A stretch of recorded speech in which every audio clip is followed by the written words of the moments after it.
Assalamualaikum warahmatullahi wabarakatuh. Kali ini kita akan membahas terkait program kreativitas mahasiswa SKIM PKM Karsa Cipta. Nah, sebelumnya yang pertama ini kita bahas terkait cover dulu ya. Oke, yang pertama ada judul nih teman-teman. Judul di sini harus mencakup objek, metode, dan manfaat. Nah, di contoh nih, produk Smart Liquid Composter, yakni teknologi pembuatan pupuk organik cair portable bertenaga surya sebagai solusi praktis pengolahan limbah. Nah, di sini objeknya yakni Smart Liquid Composter. Nah, selanjutnya metodenya yang digunakan dalam judul ini adalah teknologi pembuatan pupuk organik cair portable bertenaga surya. Nah, selanjutnya untuk manfaatnya adalah sebagai solusi praktis pengolahan limbah. Nah, dalam hal ini judul maksimum 20 kata tanpa akronim dan tidak boleh singkatan. Nah, untuk selanjutnya ini ada cover dari Unisla, ada tulisan proposal program kreativitas mahasiswa bidang kegiatan. Di sini ada PKM Karsa Cipta, dan selanjutnya disusun oleh nama lengkap ketua, nama lengkap anggota 1, 2, 3 sampai 4, dan ada NIM tahun angkatan. Nah, jumlah personil dalam PKMKC yakni 3 sampai 5 orang. Dan di sini berasal dari 2 angkatan yang berbeda dan berasal dari lintas prodi yang saling mendukung. Selanjutnya ada nama Unisla dan tahun pengusulan. Nah, berikut merupakan daftar pengesahan usulan PKM Karsa Cipta. Nah, seperti ini. Nah, ayo teman-teman, untuk lembar pengesahan dan juga cover ini hanya untuk seleksi univ. Jadi jika kalian mengupload di laman Sindelmawa, tidak perlu dicantumkan judul dan laman pengesahan. Nah, halaman pengesahan nanti akan diisikan secara interaktif di laman Sindelmawa. Gitu. Nah, jadi waktu kalian mengupload di laman Sindelmawa hanya dicantumkan di daftar isi saja ya teman-teman. Gitu. Nah, ini merupakan contoh dari daftar isinya. Nah, untuk halaman daftar isi dimulai dengan huruf I kecil pada pojok kanan bawah. Nah, seperti ini ya. Gitu. Jadi PKM ini itu sangat taat akan administrasi ya teman-teman. Jadi jika kalian salah saja dalam hal penomoran, maka akan menyebabkan tidak lolos pada seleksi tahap 1 gitu ya. Jadi walaupun hal sepele saja, kalian harus mampu untuk mentaatinya gitu.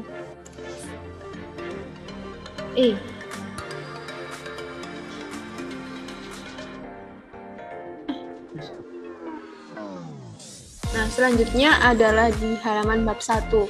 Nah, di bab 1 ini halamannya ada di ini ya, kanan atas gitu. Nah, ini bab 1 pendahuluan ini berisi tentang uraian tentang proses identifikasi permasalahan yang akan dicari solusi atau pengembangannya, termasuk sumber inspirasinya. Yang kedua ada jika akan melakukan pengembangan atau penyempurnaan atas produk yang sudah ada di masyarakat atau sudah digunakan di kalangan terbatas, maka nyatakan nama produsen atau pembuat dan institusinya. Yang ketiga, jika produk PKMKC harus dibuat mulai dari awal karena belum ada produk riset sebelumnya yang dapat dijadikan landasan.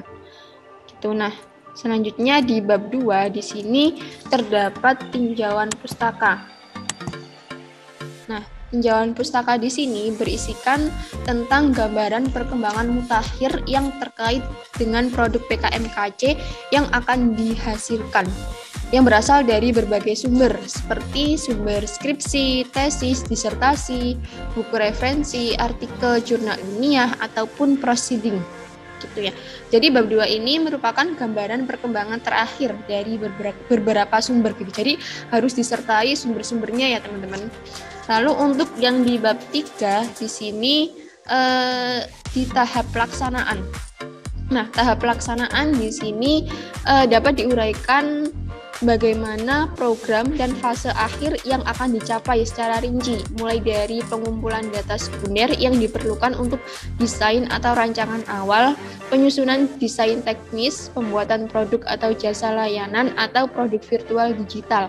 Dan juga di bab 3 ini dilampirkan juga cara pengujian keandalan karya, baik dalam bentuk pengujian langsung produk, fisik, atau yang lainnya. Gitu. Jadi di bab 3 ini menjelaskan mulai dari cara pembuatan produk hingga cara pengujian produknya. Gitu. Nah, selanjutnya di bab 4. Bab 4 di sini itu terdapat anggaran biaya. Anggaran biaya yang pertama ini ada sewa dan jasa dan bahan habis pakai. Yang ketiga ada transport lokal. Transport lokal di sini itu hanya diperbolehkan dalam kota, tidak boleh di luar kota, gitu. Nah, ini ada lain-lain juga disebutkan. Dan total anggaran dari PKMKC ini antara 5 sampai 10 juta. Gitu. Jadi tidak boleh lebih ya, teman-teman. Nah, berikut merupakan jadwal kegiatan dari PKMKC. Nah, jadwal kegiatan ini formatnya harus sama seperti ini ya, teman-teman. Jangan diubah gitu. Biasanya kan ini ya, kebiasaan format tahun-tahun lalu itu dibagi per minggu. Nah, kalau seperti itu maka kalian tidak taat akan administrasi gitu. Kalau seperti itu bisa jadi kalian malah tidak lolos di penilaian tahap satunya. Ya. Nah, ini merupakan daftar pustakanya. Daftar pustaka di sini itu harus sinkron ya antara daftar pustaka dan juga naskah gitu. Jadi yang ada di naskah harus ada di daftar pustaka, begitu pula dengan sebaliknya. Gitu. Di daftar pustaka ini mengikuti Harvard style di mana nama belakang penulis dan tahun diurutkan berdasarkan abjad dan menggunakan Times New Roman ukuran 12. Tuh, nah ini pendahuluan sampai daftar pustaka ini maksimal 10 halaman. Jadi dimaksimalkan ya 10 halaman, tidak boleh kurang gitu. Ya sebenarnya tidak apa-apa kurang, tapi ini untuk bisa kalian untuk lolos ke pendanaan gitu ya. Peluangnya lebih besar jika dimaksimalkan untuk 10 halaman. Nah, ini ada lampiran-lampiran. Lampiran yang pertama ada biodata ketua dan anggota dan juga biodata dosen pendamping. Ingat ya, di sini dosen pendamping, bukan dosen pembimbing. Kebanyakan mahasiswa di sini mereka nyontoh format yang lalu-lalu itu dosen pembimbing. Nah, itu sangat tidak taat akan administrasi ya. Nah, ini ada juga pengajuannya ini. Kalian teliti betul-betul PKMKC ya. Ini ada kota, bulan, tanggal, dan tahun, dan ada nama ketua tim. Nah, nama ketuanya ini itu nama lengkap, nggak boleh disingkat. Misal ya, Triana Purnamasari, itu harus ditulis semuanya, nggak boleh Triana Purnama S gitu. Kalau seperti itu juga mempengaruhi penilaian di tahap satunya. Nah, ini untuk biodata anggotanya. Nah, ini untuk biodata dosen pendampingnya seperti ini. Nah, ini untuk format ini nama dosen pendamping ini hanya namanya saja, tidak menggunakan gelar ya teman-teman. Nah,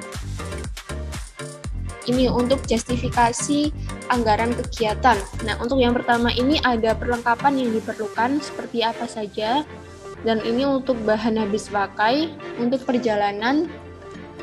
Perjalanan di sini ada transport lokal dan lainnya. Jadi yang di bab 4 tadi itu kesimpulannya, kalau yang di sini itu rinciannya itu seperti apa aja gitu. Nah, untuk dana-dana yang tidak diperbolehkan antara lain untuk yang pertama untuk honorarium untuk tim, dosen pendamping atau pihak ketiga. Yang kedua untuk konsumsi tim atau dosen pendamping atau pihak ketiga. Yang ketiga untuk pembelian atau penyewaan perangkat berupa komputer, PC, laptop, printer, ponsel, kamera, handycam, peralatan laboratorium lainnya, dan jika sifatnya itu wajib agar besarnya tidak melebihi 1.500.000.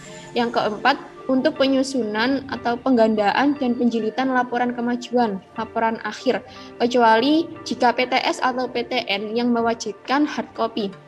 Dan yang kelima ini tidak diperbolehkan untuk perjalanan di luar kota. Nah, ini merupakan format susunan organisasi tim, peneliti, dan pembagian tugas yang ada di lampiran 3 ya. Nah, ini ada surat pernyataan ketua pelaksana. Nah, di sini kalian surat pernyataan ketua pelaksana ini harus bermaterai 10.000 dan tanda tangan basah, ada tanda tangan basah dari ketua tim ya. Dan juga ada nama lengkap dan NIM-nya. Nah, dan yang terakhir ini ada di lampiran 5 ada gambaran teknologi yang dikembangkan. Jadi di lampiran 5 ini kalian jelaskan, mungkin nanti bisa melalui prototype dan lain sebagainya. Misal ya di judul ini kan ada Smart Liquid Composter, teknologi pembuatan pupuk organik cair portable. Jadi di sini kalian menjelaskan tuh bagaimana sih teknologi pembuatan pupuk organik cair portable ini tuh seperti apa. Mungkin nanti gambaran dari produknya itu, gambaran dari teknologinya itu seperti apa gitu, fungsinya seperti apa, kalian jelaskan di bab 5 gitu. Nah, sekian pemaparan buku panduan PKMKC.